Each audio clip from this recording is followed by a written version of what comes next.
right, next, let's get into tungsten. So for tungsten, I'll show what I have been using, what I have used in the past. And then I kind of got real particular on my tungsten choices. So nothing against anybody or whatever, but I used Blue Demon for a little bit in my tungsten. It did fine. It wasn't a problem with it. Had some leftover red tungsten, 2% thoriated, that from Radner that I used. It just kept everything. The red is kind of, it's not really good for you. It's got like radioactive stuff in it, but probably none of this stuff is good for you, to be honest. But I use that. Sometimes that red is a little bit harder. But I was talking to Jesse McCullum, who is with Edge also. And man, I admire his work. I admire everybody's work. I really like to see people do good work. But I asked him and I said, hey man, what is it that you use? And he was like, man, I use Midwest tungsten. And I was like, oh, is it because you're from the Midwest? Is that the reason? Actually, no, it's not the reason. He decided, it might be the reason, I don't know. But he really decided to do that because Midwest tungsten, that's what they do. He said, of all the years of experience that he has been using and been welding, that Midwest tungsten, that's what they do, is they make this. On top of that, I run Everlast, as everyone knows. I run the Everlast 255 EXT, and in that book, I read that book before I opened my welder after I opened the welder out the box. The first thing I did is I read the book, and it said the machine likes 2% lanthanated blue specifically, more than anything else. You can use other things, but that's what it said. So in my mind, it just made sense to me to use exactly what it wanted. So that's what I used. But then I started getting particular about it because I like things to be pretty, I like it to be aesthetically pleasing. So for that reason, I went ahead and went with what he said, which was Midwest tungsten, and I haven't had any problems. I've been using them now. I started using them, I think, this year, 2023, and feel like everything is real clean. So, but now let's get into a couple other small, like very specific things that I like. This is my Torch, whatever it is, from Everlast, and I love it. I think it's called a Rotanova. I don't know. Anyway, I love it. It is, I run the 9 and the 20 series. That's what I run. I love it. Stuff is great. Does a good job. I can really get into some tight corners and really articulate it exactly how I want. So let's talk about tungsten angles. About tungsten, we got to talk about our sharpener.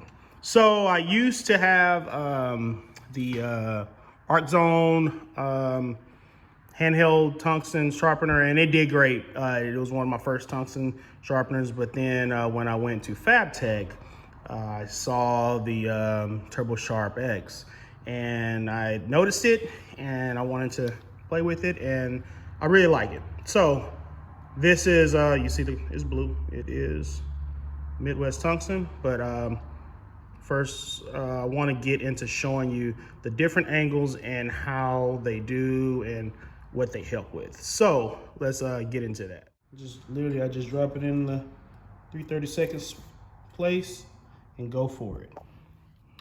It's a little loud, but it works.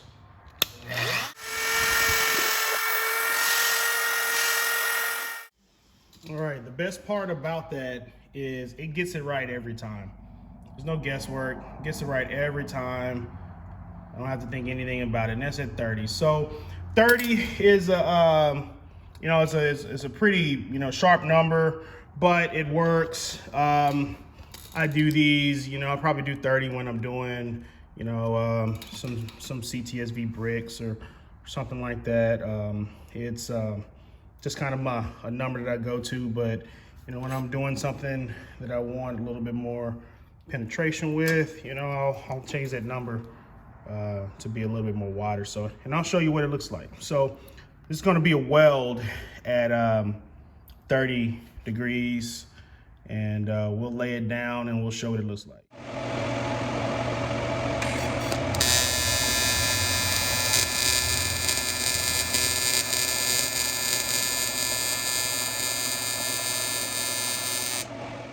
All right, these two are at 30 degrees. You can see clean line, everything. It's not I didn't actually clean the material prior to welding, so yeah, you get what you get. But that's at 30 degrees. So now let's do one at 20 degrees. All right, so these two are at 30, these two are at 20. So I could really exaggerate that if I needed to, but I also know that to make the bead lay flatter, I just stay in the area longer.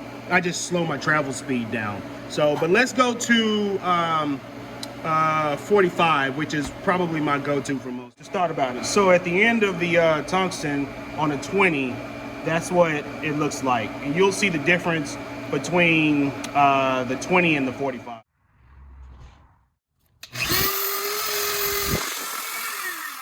You can see right here, that angle is much different than what I've shown on the other ones.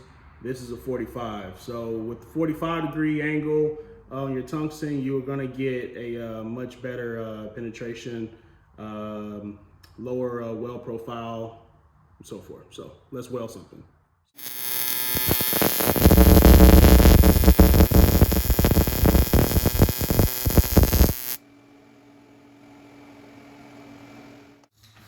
Thank you guys for watching. I hope I didn't bore you. For real, I really hope I didn't bore you. Anyway, it's Hobbs. I'm here with Edge Welding, and hope you guys picked up something from me. I still feel new every day, but I hope you got something out of it.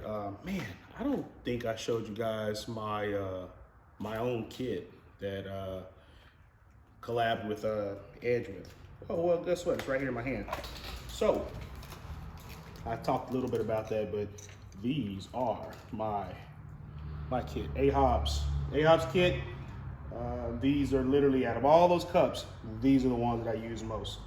And since I do a lot of aluminum, usually within those. So, but anyway, even the CK wedge. Anyway, hey, you guys have a good one.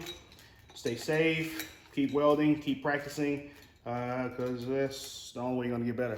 It doesn't just happen overnight. Take care.